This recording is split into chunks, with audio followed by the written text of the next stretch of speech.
Suite de la consigne 1 de l'activité. Vous venez à l'instant d'entendre le spectre de fréquence, normalement audible par l'oreille humaine, un spectre qui s'étend entre 20 et 20 000 Hz.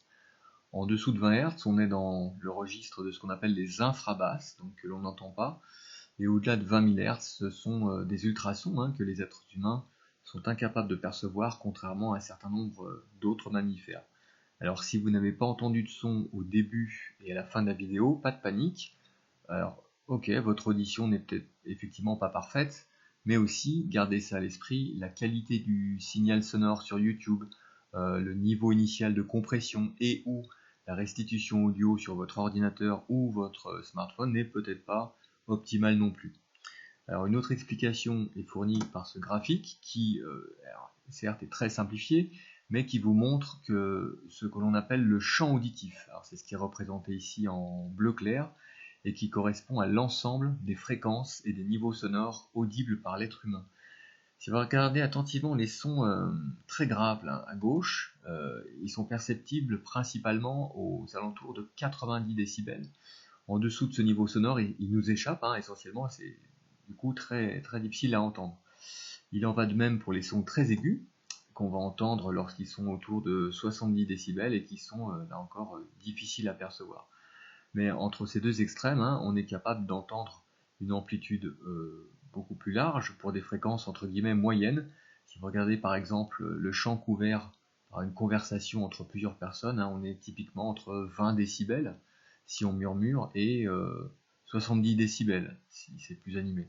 Et puis la majorité des fréquences de la voix humaine, elle est comprise entre 100 et 500 Hz à peu près. Donc, à moins que vous soyez une chauve-souris ou un éléphant, votre spectre standard de fréquence va, comme on vient de le voir, de 20 à 20 000 Hz à peu près. Et encore, si vous avez une bonne audition, ce qui a tendance à se dégrader avec l'âge, et aussi avec certaines pratiques d'écoute, on en parlera tout à l'heure de ça. Concernant le niveau sonore, on entend à partir de 0 décibel, qui n'est donc pas le silence absolu, mais qui correspond à une intensité non nulle de 10 puissance moins 12 watts par mètre carré. On considère généralement que la limite haute de l'audition, c'est 120 décibels environ. Au-delà, on entend encore, mais la perception est franchement douloureuse et le son produit très rapidement des dégâts importants et qui peuvent être irréversibles pour l'audition. Alors venons-en maintenant à l'organe qui nous permet d'entendre, c'est-à-dire l'oreille. Alors généralement quand on dit oreille, on pense à la partie visible qu'on appelle l'oreille externe. Alors c'est une partie utile évidemment, mais pas rigoureusement indispensable à l'audition. Je vous ai mis ici quelques illustrations d'animaux avec des oreilles externes plus ou moins développées. Alors comme vous le constatez, le concours est largement remporté par cette petite gerboise en haut à gauche qui vit en Asie centrale et dont les oreilles représentent à peu près un tiers de la taille.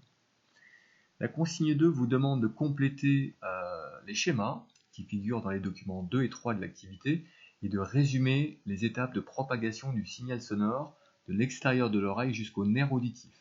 Alors pour faire ça, je vous propose de visionner une petite vidéo explicative qui dit assez bien l'essentiel et qui devrait vous aider.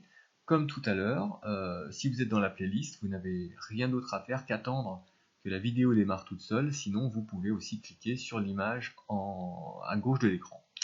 Voilà, ça dure un peu plus de 3 minutes, n'hésitez pas à faire pause autant de fois que nécessaire, prenez des notes, et on se retrouve juste après pour la correction.